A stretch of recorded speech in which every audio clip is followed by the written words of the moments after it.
What would your life look like if fear no longer had a voice? Not silenced for a moment, not managed, tamed, or negotiated with, but erased, gone, dead. Imagine waking up every day without hesitation, without second-guessing yourself, without that internal voice telling you you're not ready, not worthy, not enough. What decisions would you make then? What doors would you finally kick open? What dreams would you chase with reckless, unstoppable fire? Because the truth is, fear isn't the enemy. Surrender is. Fear is natural. It's primal. It whispers and it warns, but it only wins when you obey it. And every time you believe it, every time you shrink instead of step forward, you trade power for comfort. You give up growth for safety. You stall, you suffocate, you stand still, not because you're weak, but because fear has convinced you that stillness is survival. But not today.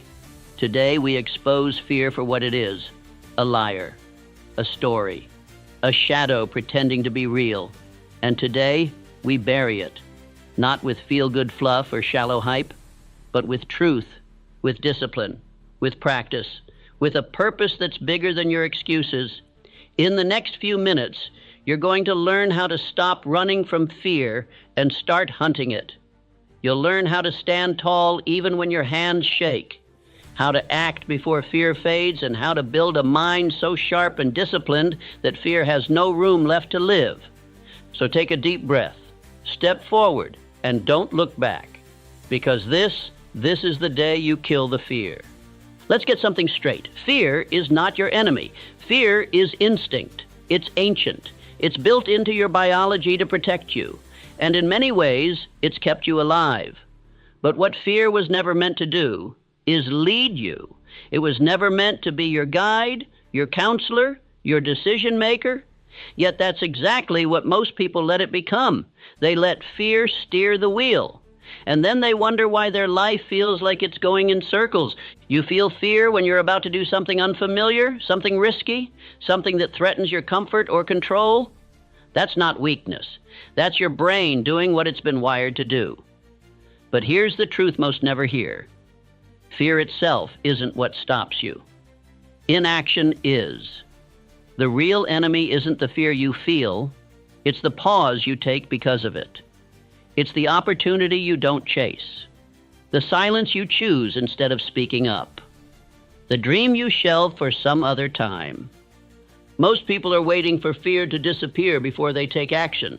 They're waiting to feel brave, to feel certain. But that moment never comes. Because courage isn't the absence of fear. It's action taken in spite of it. And if you're waiting to feel ready, you'll be waiting your whole life. The ones who move mountains, change industries, make history, they feel fear too. But they walk forward anyway. That's the shift. That's the edge.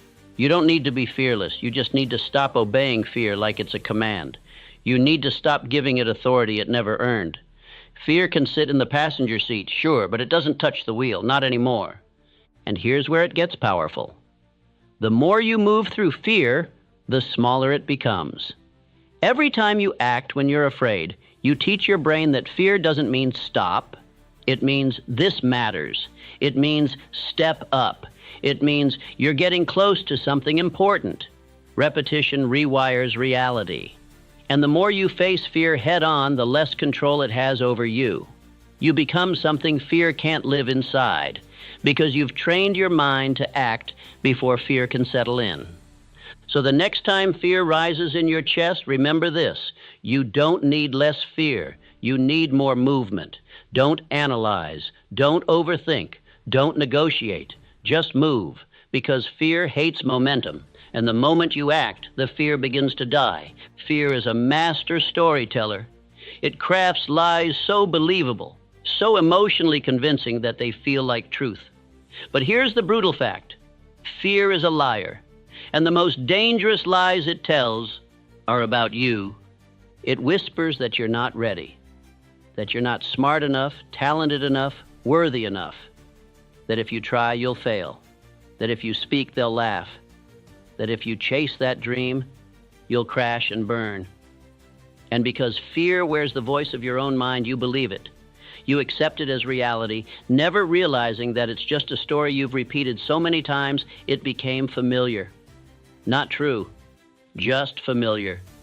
Fear thrives in imagination. It takes a moment of uncertainty and builds a movie around it. You don't just worry about a difficult conversation. You see it go horribly wrong. You don't just hesitate to try something new. You see yourself failing publicly and permanently. You don't just fear rejection. You imagine humiliation, abandonment, and proof that you never had what it takes in the first place. And that's how fear wins, not with truth, but with repetition. The more you rehearse the worst-case scenario in your mind, the more your nervous system believes it's real. And when your brain believes the threat is real, it floods your body with signals to retreat. Heart racing, breath shallow, muscles tense. Suddenly, you're not living in the present. You're imprisoned in a future that hasn't even happened. And in that state, even the smallest step forward feels impossible. But here's the breakthrough. If fear is built by repetition, so is confidence. If fear is a story, you can tell a better one.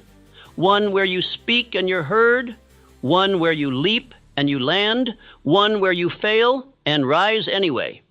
Because the truth is, the mind can't tell the difference between imagination and memory. If you can visualize defeat, you can visualize victory.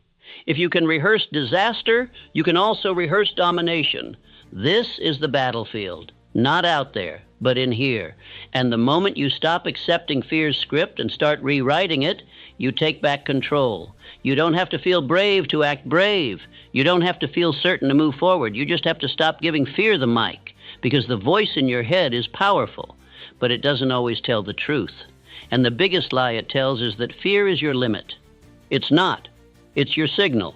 It's the flag that says you're standing at the edge of your growth. And what happens next? That's up to you. Fear grows in the dark, in silence, in avoidance. The more you run from it, the bigger it gets. The more you try to outthink it, the louder it becomes. Because fear doesn't shrink with time. It shrinks with exposure. And this is where most people get it wrong. They wait for courage to arrive before they take the leap. They wait for the fear to fade before they take the first step. But courage doesn't come before action. It comes because of action. Imagine standing at the edge of a freezing pool. You can dip your toe in, walk away, come back tomorrow, overthink it again, and still feel cold just looking at it. Or you can jump in, shock your system, let your body adapt, and in a few seconds you're no longer afraid. Why? Because you've experienced what your mind exaggerated. That's exposure. It's not about being fearless. It's about being willing to feel the fear and still step forward, willing to look uncertainty in the eye and say, you're not the end, you're the beginning. This is how you kill fear. Not with avoidance, but with exposure. You lean into what terrifies you. You practice the uncomfortable. You make it familiar. And the more familiar it becomes, the less power it holds over you. Speak even when your voice trembles. Show up even when your hands shake. Launch the idea even if it's imperfect. Ask the question even if you fear the answer. That's the work. That's the training ground. Because repetition rewires reality. The first time is terrifying. The second time is uncomfortable. The 10th time is routine. And the 100th time, it's freedom. The people you admire, the speakers, the leaders, the creators, the fighters, they didn't start brave. They started scared. The only difference is they refused to stay that way. They built tolerance to discomfort. They didn't run from the storm. They stepped into it again and again until the thunder couldn't shake them anymore. The truth is the fear never fully leaves. But you stop flinching when it speaks. You stop shrinking when it rises. Because you've faced it enough times to know it's just a sound. It's just a signal. And it doesn't have the final word. You do. The only way out is through. Through the trembling, through the failure, through the doubt. You walk straight into the storm, not because you're unafraid, but because you know the other side of fear holds the life you haven't lived yet. And that's a price worth paying. If you want to kill fear, you must go to its source, your mind. Because fear doesn't start in the world. It starts in your thoughts, in the silent, invisible stories you repeat to yourself, stories of inadequacy, of danger, of what might go wrong, stories that play on a loop, shaping your reality without you even realizing it. And here's the truth. If you don't train your thoughts, they will train you. Left unchecked, the mind becomes a battlefield where fear always wins. But you're not here to be ruled by fear. You're here to reclaim your mind, to take back the pen and write a new script. And it begins with this simple but powerful realization. You are not your thoughts. You are the observer of your thoughts. You are the architect, the programmer, the one who chooses what gets to stay. So when fear whispers, you're not ready, you don't just accept it. You question it. You respond, says who? When it says you'll fail, you reply, maybe. But I'll learn. You flip the script. You disrupt the pattern. Because every thought is a seed, and what you water grows. If you water fear, you'll harvest hesitation. But if you water courage, if you flood your mind with powerful, intentional, disciplined thoughts, then boldness becomes your default. This isn't about blind positivity. It's about intentional mental conditioning.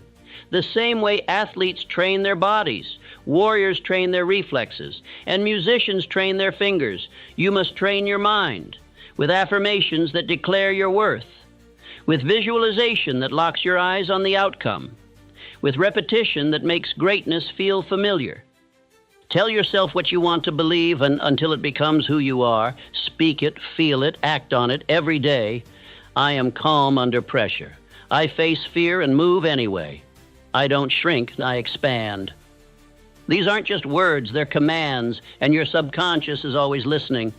And don't just think these thoughts, live them.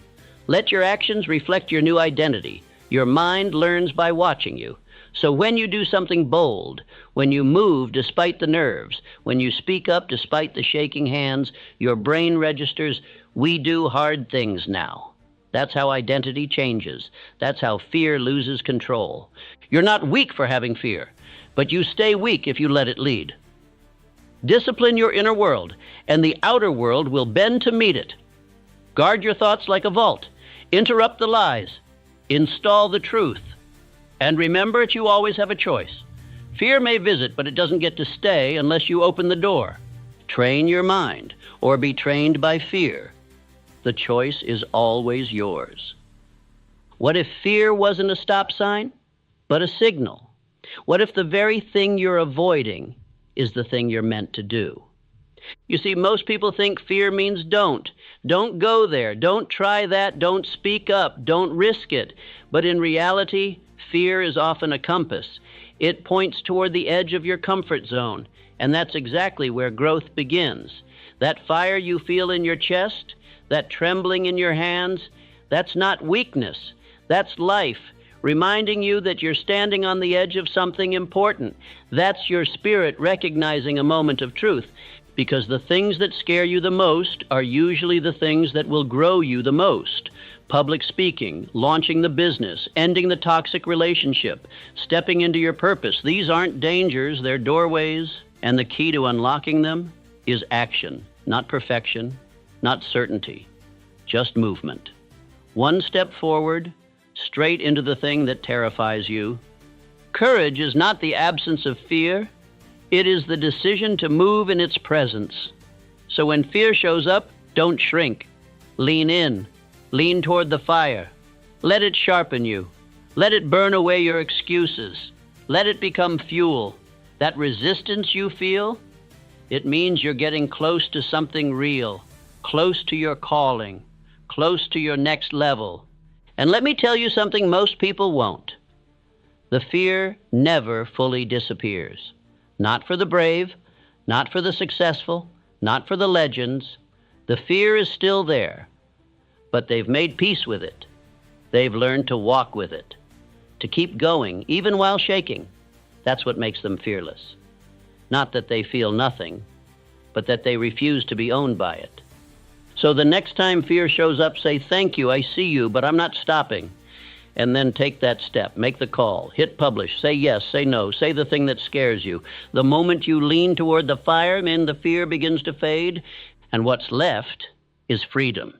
Here's the truth nobody wants to hear. You will not become fearless by waiting to feel brave. You don't kill fear with feelings. You kill fear with discipline. Motivation comes and goes. It's a spark, quick, loud, exciting, but short-lived. Discipline, on the other hand, is the steady flame. It's the engine behind every fearless life.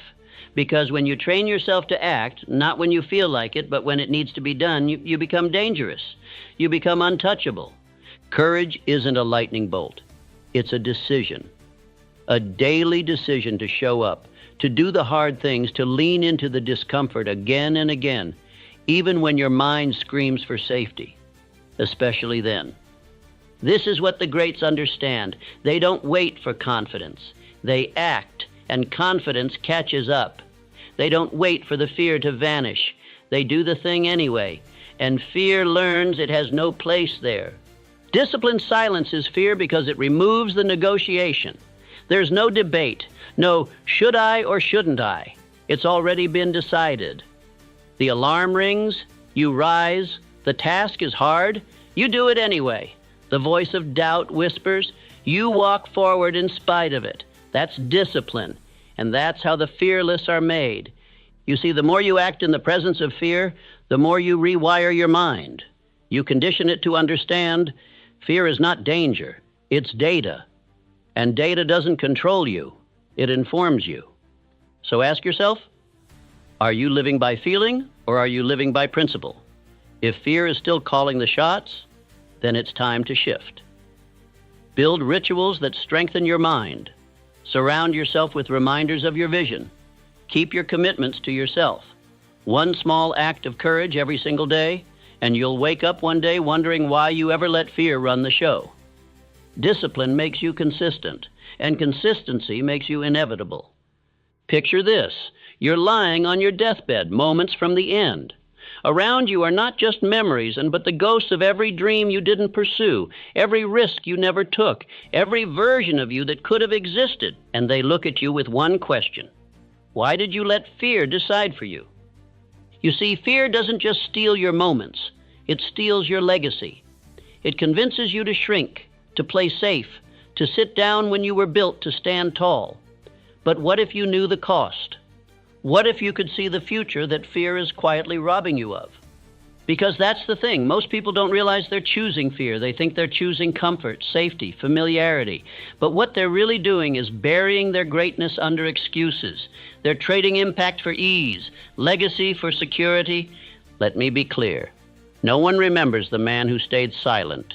No one builds statues for the woman who avoided failure. The world is moved by those who were scared and moved anyway, by those who stood up, spoke out, and stepped forward in spite of the trembling in their voice or the knot in their stomach. Fear will always offer you comfort, but legacy demands discomfort. It demands pain, sacrifice, risk. It demands that you decide what matters more, the opinions of others or the opinion you'll have of yourself when your time is up.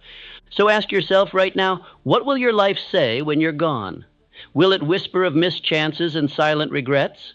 Or will it roar with the sound of someone who chose purpose over paralysis, action over avoidance, courage over comfort?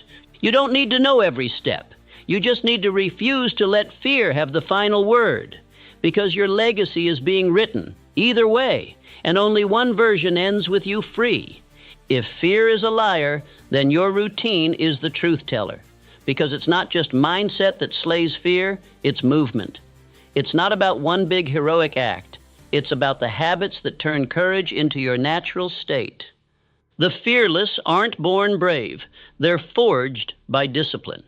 And every day they perform small rituals that suffocate fear before it has a chance to speak. Start here. Each morning, do something uncomfortable. Not huge, not reckless, just something that makes your heart beat a little faster. Cold shower, honest conversation, a hard phone call. Why? Because the nervous system must be trained. And when you teach your body to survive discomfort, fear begins to lose its grip. Second, move. Physically move. Whether it's lifting, running, walking, motion kills stagnation. And stagnation is fear's playground. When you move your body, your brain follows. Confidence builds. Clarity returns. Energy rises. And fear has no room in a body that's in motion. Third, speak power into your mind. Affirmation isn't corny. It's war. The thoughts you rehearse become the beliefs you carry. Every morning, stand tall and say, I am not afraid. I am not here to shrink. I am here to lead. Say it until you believe it. Then act in a way that makes it true. Fourth, win the first battle. Make your bed. Show up on time. Finish the task you don't want to, because when you start your day with a win, fear loses a piece of its power. And when you stack those wins, you build momentum. And momentum is what makes the impossible feel inevitable. Lastly, reflect. Each night, ask yourself, where did fear whisper today, and where did I push back? This is how you refine. This is how you get sharper. You become unshakable, not by avoiding fear, but by facing it again and again and until it breaks before you do. The fearless life is not an accident. It is crafted with intention, with repetition, with ruthless self-respect. If you want to kill fear, don't wait to feel brave. Train it, build it, practice it, one bold action at a time. Today, we don't just talk about fear, we lay it to rest. Because the truth is, fear dies when you stop feeding it, when you stop bowing to it, when you realize it has no real authority, only the power you've given it. And from this moment on, you take that power back. No more waiting, no more hesitation, no more shrinking to fit the comfort of others or the lies of your past. You were not born to live small. You were not designed to tiptoe through life avoiding danger. You were built to walk through fire and come out forged. So this is the moment. Not tomorrow, not when you feel ready. Now you bury the fear. You silence the doubt. You take the first step, and then another, until you no longer remember what it felt like to be ruled by hesitation. And when fear shows its face again, as it always will, you will smile. Because now you know its game. You've studied it, outlasted it. You've trained your mind and body to walk forward anyway. Fear doesn't get a vote in your future anymore. Only your vision does, only your mission does. And so stand up, straighten your spine, and look fear in the face one last time. Say thank you for the lessons, for the growth, for the clarity. And then say goodbye, because you're done letting fear decide who you get to be. This is your time now. You are fearless because you chose to be. But this is only the beginning. In the next chapter, we will go deeper into how to build unshakable confidence, not in theory, but in daily action. You've slain the fear. Now it's time to build the warrior. So subscribe now, because fear may be behind you, but your future, it's just getting started. Your other self, the one who never hesitates, never retreats, is waiting.